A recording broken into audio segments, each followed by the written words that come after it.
हिंदू विवाह अधिनियम 1955। भारत में हिंदू विवाह को पारंपरिक रूप से एक धार्मिक संस्कार माना गया है, न कि मात्र एक अनुबंध।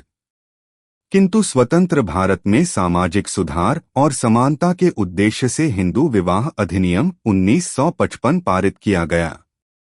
इस अधिनियम ने हिंदू विवाह संस्था को एक कानूनी स्वरूप प्रदान किया और स्त्री पुरुष दोनों को समान अधिकार दिए। एक अधिनियम का उद्देश्य। इस अधिनियम का मुख्य उद्देश्य हिंदू समाज में विवाह से जुड़ी परंपरागत असमानताओं को दूर करना, स्त्रियों को अधिकार देना और विवाह को न्यायालय की दृष्टि से एक कानूनी दर्जा प्रदान करना था। 2 अधिनियम की परिधि। यह अधिनियम हिंदू, बौद्ध, जैन और सिख धर्मावलंबियों पर लागू होता है। मुसलमान, ईसाई, पारसी या यहूदी पर यह कानून लागू नहीं होता।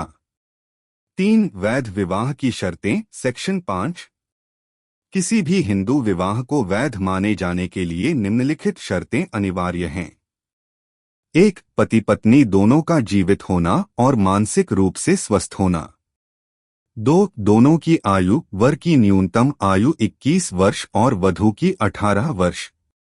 3 दोनों में किसी प्रकार का वैध निषिद्ध संबंध, प्रोहिबिटेड डिग्री, न हो।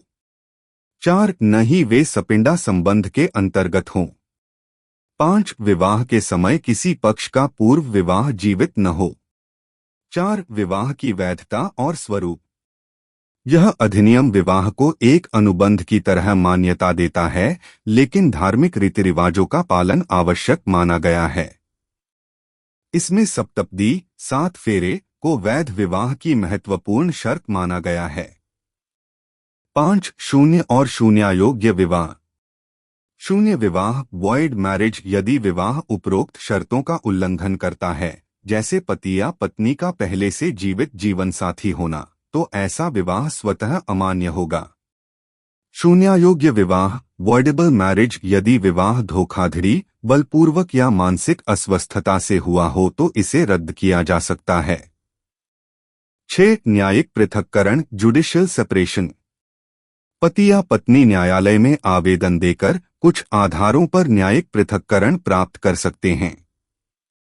इस स्थिति में वैवाहिक संबंध बने रहते हैं, लेकिन सहजीवन, कोहैबिटेशन, समाप्त हो जाता है।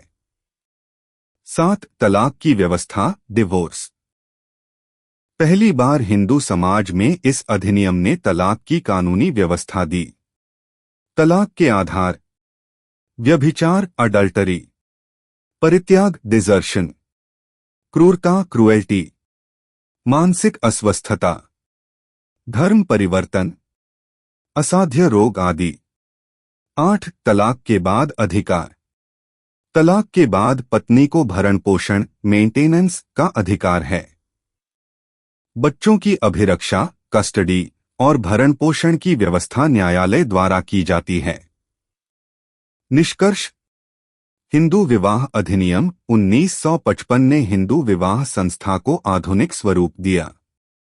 इसने स्त्री और पुरुष दोनों को समान अधिकार प्रदान किए और विवाह को केवल धार्मिक संस्कार तक सीमित न रखकर एक कानूनी अनुबंध का स्वरूप भी दिया।